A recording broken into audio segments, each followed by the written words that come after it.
दीपा अपने मामा मामी के साथ रहा करती थी। उसके माता पिता एक कार एक्सीडेंट में मर गए थे। उसकी मामी उसे बिल्कुल भी पसंद नहीं करती थी और उसके साथ अच्छा व्यवहार भी नहीं करती थी।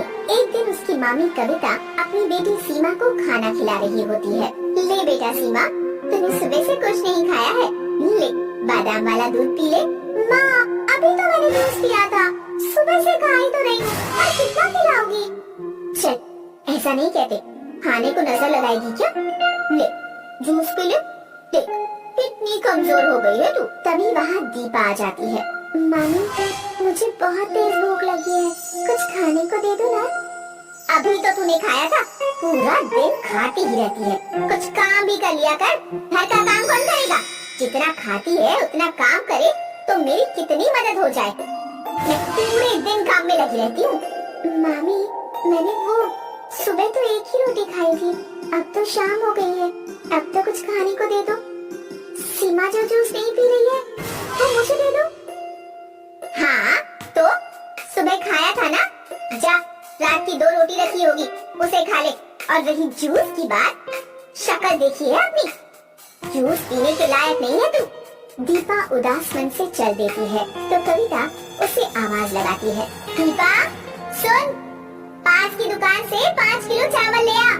मामी, वो तो बहुत भारी होंगे, मैं अकेले कैसे लेकर आऊंगी? मुझसे तो वो उठेंगे भी नहीं। खाने को तो सबसे पहले तैयार रहती है, तुझसे 5 किलो चावल नहीं उठेंगे। जा लेकर आ, मुझे नहीं पता, कुछ भी कर पर लेकर आ। दीपा चावलों को उठाकर जैसे तैसे घर पहुंचती है और कविता को लाकर दे देती है। कविता चावलों को देखती है, ये चावल लेकर आई है, कितने बेकार चावल हैं, इनको बनने में कितना समय लग जाएगा? एक काम भी तुझसे ढंग से नहीं होता। चावल लेने के लिए भेजा था, एक तो इतनी देर से लेकर आई और वो भी इतने बेकार चावल। क्या करूं मैं तेरा? कविता उसको एक जोरदार थप्पड़ मारती है। दीपा रोने लग जाती है। तभी उसके मामा किशोर आ जाते हैं। उसे रोता हुआ देखकर पूछते हैं, अरे भाग्यवान, क्यों मार रही हो इतनी छोटी सी बिन माँ की लड़की को? आखिर इसने किया क्या है? तुम बीच में ना ही पड़ो तो अच्छा है, हमेशा इसकी हिमायत करते रहते हो। आज इसको पूरे दिन खाना नहीं मिलेगा, जब भूखी रहेगी तब इसको पता चलेगा कि काम कैसे होता है। दीपा भूख से तड़पती है और शाम को उसे उसकी मामी बचा हुआ बासी खाना दे देती है, जिसे खाकर वह सो जाती है। एक दिन कविता उसे किसी काम से बाजार ले जाती है और उसे बाजार में अकेला छोड़कर चली आती है। दीपा को घर का रास्ता पता नहीं होता तो वह उस बाजार में भटक जाती है। उसी वक्त एक कबाड़ी वाले पर कुछ कुत्ते भौंक रहे होते हैं तो दीपा उस कबाड़ी वाले की उन कुत्तों से रक्षा करती है। बहुत बहुत शुक्रिया बेटा, तुमने मेरी मदद की। शुक्रिया कैसा, ये तो मेरा कर्तव्य था। बेटा, तुम्हें मैंने यहाँ पहले कभी नहीं देखा, तुम यहाँ नहीं आई हो क्या? नहीं, मैं यहाँ रास्ता भूल गई हूँ और मेरी मामी मुझे बाजार में अकेला छोड़कर चली गई है। अब मेरा यहाँ कोई भी नहीं है। मेरे माता पिता एक कार एक्सीडेंट में मर गए थे। कोई बात नहीं बेटा, तुम मेरे साथ रहना। जैसे मैं कबाड़ बीन कर दिन गुजारता हूँ, तुम भी वैसा ही कर लेना, तुम्हारे भी दिन कट जाएंगे। दीपा उस कबाड़ी वाले के साथ रहने लग जाती है और कबाड़ बीनकर दिन गुजार रही होती है। तभी एक बार उसका सिर घूम जाता है और वह बेहोश होकर गिर जाती है। उसके साथ ही कबाड़ी वाले उसे एक अस्पताल में पहुंचा देते हैं। इसका चेकअप करना होगा। कुछ देर बाद दीपा को होश आता है तो डॉक्टर दीपा से पूछते हैं, दीपा, क्या हुआ बेटा, तुम बेहोश क्यों हो गई थी? तुम तो अंदर से बहुत कमजोर हो, कुछ खाती पीती नहीं हो क्या? डॉक्टर साहब, पता नहीं, अचानक से सिर घूमा और मैं बेहोश हो गई। तुम्हारे माता पिता कोई है तुम्हारे साथ? किसके साथ रहती हो? नहीं, मेरा कोई नहीं है। वह अपनी सारी कहानी बताती है। कोई नहीं बेटा, आज से तुम इस कबाड़ का काम छोड़ दो और मेरे क्लिनिक में काम करो, इससे तुम पढ़ लिख कर एक अच्छी इंसान बनोगे। दीपा उनके क्लिनिक में काम करना शुरू कर देती है। वहीं दूसरी ओर जब उसके मामा को कविता के बारे में पता चलता है तो कविता, दीपा कहाँ है? मुझे क्या पता, होगी यही कहीं। मुझे क्या हर बात बताना चाहती है? किशोर कविता को जोरदार थप्पड़ मारता है और दीपा को ढूंढने के लिए चल पड़ता है। ढूंढते ढूंढते उसी क्लिनिक पर पहुंचता है जहां दीपा काम कर रही होती है। डॉक्टर साहब, मुझे दीपा से मिलना है, वो मेरी भांजी है। कैसी भांजी? किसकी भांजी? तब भांजी नजर नहीं आई जब उसके ऊपर इतने जुल्म किए थे तुम्हारी बीवी ने। एक औरत होकर माँ का दिल नहीं उसमें? तुम्हारी भी तो बेटी है, अगर कोई उसके साथ ऐसा करे तो तुम्हें बुरा लगेगा ना? यह सब बातें दरवाजे के पीछे छिपी कविता सुन रही होती है। उसे अपनी गलती का पछतावा था। वह सामने आकर कहती है, मुझे माफ कर दो डॉक्टर साहब, मैंने दीपा के साथ गलत व्यवहार किया। मुझे एहसास है कि मेरी गलती माफी के लायक नहीं है। तभी दीपा वहाँ आ जाती है। मामा, मामी, आप यहाँ कैसे? चलो दीपा, अपने घर चलो। आज के बाद वहाँ तुम्हें कोई तकलीफ नहीं होगी। कविता ने जो तुम्हारे साथ किया वो माफी के लायक नहीं। मैं आज के बाद कविता के साथ नहीं रहूँगा। नहीं नहीं, ऐसा मत कहो किशोर। मेरी गलती की सजा इतनी बड़ी मत दो मुझे। मुझे अपनी गलती का एहसास है। आज के बाद मैं तुम्हें कोई शिकायत का मौका नहीं दूंगी और दीपा को मैं अपनी बच्ची से भी ज्यादा प्यार दूंगी। दीपा जाओ, अपने मामा मामी के साथ जाओ, वही तुम्हारा घर है। पर किशोर, तुम्हें दीपा का बहुत ध्यान रखना होगा, उसे पढ़ाना लिखाना और एक अच्छा इंसान बनाना। हाँ डॉक्टर साहब, मैं दीपा का बहुत ध्यान रखूंगा। एक यही तो मेरी दीदी की आखिरी निशानी है, इसको मैं बहुत संभाल कर रखूंगा। अब दीपा मामा मामी के साथ घर आ जाती है और उनके साथ हंसी खुशी रहना शुरू कर देती है।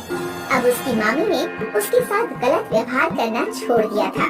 वह अब उसे बहुत प्यार करने लगी थी। एक गांव में मोहनलाल और उसकी पत्नी कमलेश रहते हैं।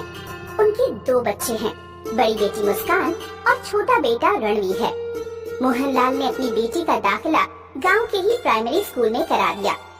कुछ दिन बाद रणवीर भी स्कूल जाने लायक हो गया। मैं सोच रहा हूँ कि रणवीर का एडमिशन शहर के सबसे बड़े स्कूल में करवा दूँ, लेकिन उसका खर्चा तो बहुत ज्यादा आएगा। हमारा इकलौता बेटा है, हमें इतना तो करना ही होगा। ये हमारे बुढ़ापे की लाठी है, इस पर लगाया गया पैसा हमें ब्याज सहित वापस मिल जाएगा। अरे, हम क्या पैसा साथ लेकर बढ़ने वाले हैं, लेकिन नाम तो हमारा कौशिक ही चलाएगा। ठीक है, मैं इसका एडमिशन शहर के सबसे बड़े स्कूल में करा देता हूँ। रोजाना बस लेने आया करेगी। संध्या भी वहीं बैठकर पढ़ाई कर रही होती है। वह यह सुनकर बीच में ही बोल पड़ती है, पापा, मुझे भी कौशिक के साथ ही स्कूल जाना है। हम दोनों बहन भाई मिलकर स्कूल जाया करेंगे। कमलेश, तुम्हारी बेटी कुछ ज्यादा ही फालतू बोलती है। हाँ हाँ, मेरी बेटी ही तो है, आपकी नहीं है। पापा, मम्मी, आप दोनों मेरे लिए क्यों झगड़ रहे हो? ठीक है, अगर पापा मुझे स्कूल ना ही भेजना चाहते हैं तो कोई बात नहीं, मैं गांव के ही स्कूल में पढ़ लूंगी। हाँ, और आगे से ध्यान रखना कि कभी भी मेरे लाडले बेटे की बराबरी करने की कोशिश भी मत करना, क्योंकि तुम उसके बराबर कभी नहीं आ सकती हो। संध्या चुपचाप अंदर चली जाती है। कौशिक भी रोजाना स्कूल जाने लगता है और संध्या भी स्कूल जाने लगती है। फिर एक दिन सुबह संध्या समय से पहले स्कूल जाने के लिए तैयार हो जाती है और कौशिक अभी तैयार हो नहीं पाता है। संध्या, सुबह सुबह तुझे कुछ काम नहीं है क्या? सिर्फ तैयार होकर बैठ जाती है। इन्हें क्या काम है? इनका तो सहारा भी नहीं है कि बाबू को तैयार तो कर दो। रसोई में भी मेरा हाथ नहीं बटा सकती है। संध्या रसोई में जाकर माँ की मदद करने लगती है। कौशिक बाहर अपने नाश्ते और लंच बॉक्स का इंतजार कर रहा है, इसलिए वह उछल कूद रहा है। तभी वह गिर जाता है। क्या हुआ मेरे बच्चे को?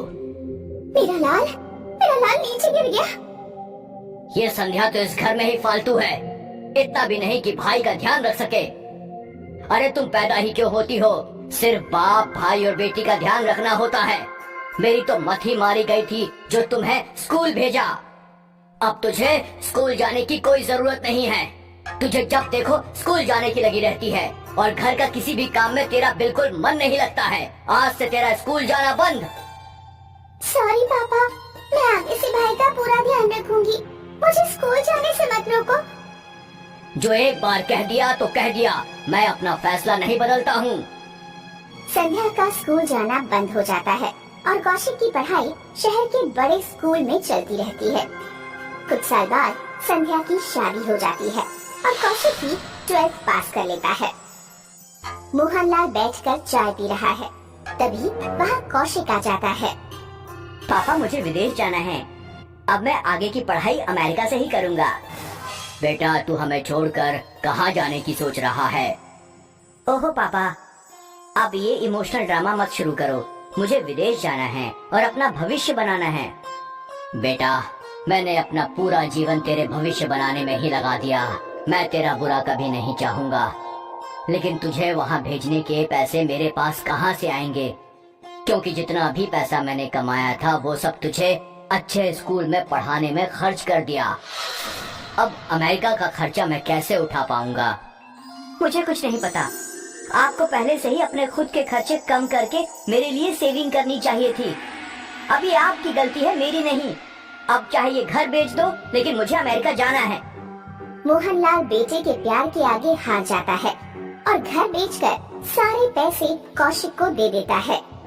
मोहनलाल ने कुछ साल किराए के मकान में बिताए और बेटे के लौट आने का इंतजार किया, लेकिन कौशिक लौट कर नहीं आया। तब बहुत मुश्किल से मोहनलाल ने बेटे का नंबर पाकर उसे कॉल किया। कौशिक बेटा, तू ठीक तो है? कब वापस आएगा? ओहो डैड, आप मुझे डिस्टर्ब मत किया करो। मैं अपनी लाइफ में बहुत बिजी हूँ। और हाँ, मैं उस सड़ी सी जगह कभी नहीं लौट कर आऊंगा। मेरी जॉब लग गई है और मैंने यहाँ शादी भी कर ली है। अब दोबारा मुझे फोन मत करना। बेटे से उम्मीद टूटी पाकर मोहनलाल और उसकी पत्नी कमलेश वृद्धाश्रम में जाकर रहने लगते हैं, क्योंकि उनके पास अब धन नहीं बचता है। एक दिन मोहनलाल की पत्नी कमलेश की अचानक से मौत हो जाती है। डॉक्टर ने उसका कारण हार्ट अटैक बताया।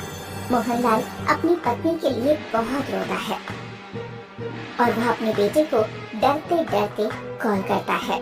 बेटा, बेटा, क्यों रो रहे हो? वैसे भी अब यही कहोगे कि आजा, लेकिन पहले ही सुन लो, मेरे लिए मेरे बच्चों का भविष्य बहुत ज्यादा इम्पोर्टेंट है, जिसके लिए मुझे इस जॉब को बचाना होगा। ठीक है बेटा, तुम अपनी जॉब बचाओ, लेकिन मैं तुम्हारी माँ को नहीं बचा पाया। सॉरी पापा, क्या माँ अब इस दुनिया में? हाँ बेटा, पापा जिसको जाना था वो तो चला ही गया, लेकिन अब आप ही बताओ कि मैं अपने बच्चों का भविष्य कैसे खतरे में डाल दूं? हाँ बेटा, सही बात है। पापा आप चिंता मत करो, मैं कुछ पैसे भिजवा दूंगा। रहने दो, हम वृद्ध आश्रम में रहते थे, पैसों की कोई जरूरत नहीं है। फोन कट जाता है और मोहनलाल अपनी पत्नी का अंतिम संस्कार कर देता है।